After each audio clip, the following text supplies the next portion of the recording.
Hi there, my name is Michael Fulcher and I'm from the Orange Group. I'm doing performance in Latin American theater. I know that I'm supposed to be standing, but I did have a foot operation, so that's not something that I'm medically supposed to be doing right now. Um, but yes, performance, Michael Fulcher. I did have a big issue with finding information specific to performance, like elements, other than them doing tango and stuff like that. Um, so I got a lot of information from the book, but the book is riddled with spelling errors. It's just bad. Um,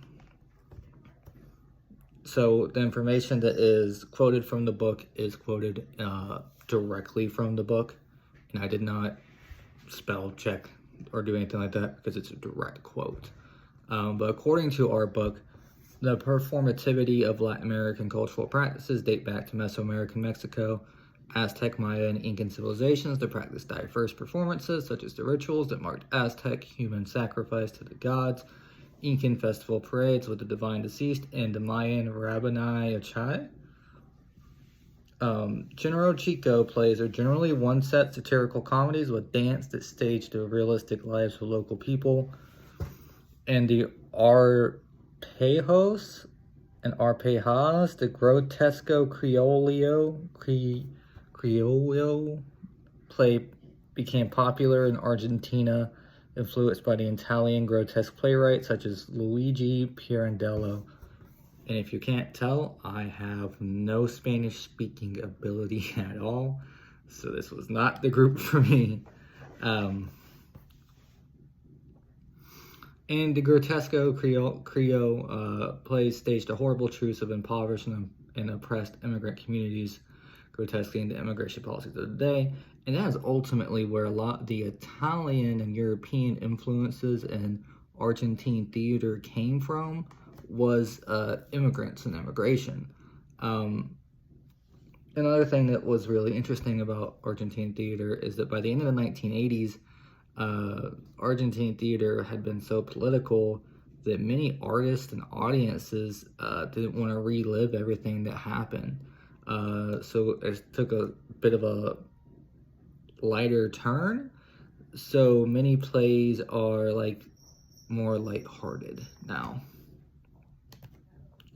I did learn about some unique theater experiences in Argentina. One which is the blind theater. I have a video attached to my PowerPoint which tells you a bit more about that. But the other is the Buenos Aires International Festival, and I did include pictures, or a picture, that shows a theater performance in said festival. It's a really big deal and it goes back several years. I intended to play this, but I guess I could flip my camera. Or, no, let's go back to the next slide. So Argentine theater does have elements from Greek plays. Many works were and are political pieces. And one-person shows are very popular and they've been used historically to circumvent censorship. And that's kind of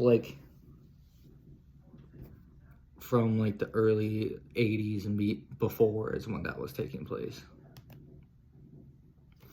And then for my works cited, I did get a lot of the information from our book.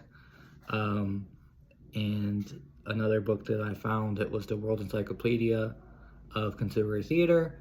And then I got some info from a website that was telling me about the Buenos Aires Festival. And then, of course, the YouTube video is cited as well. Thank you.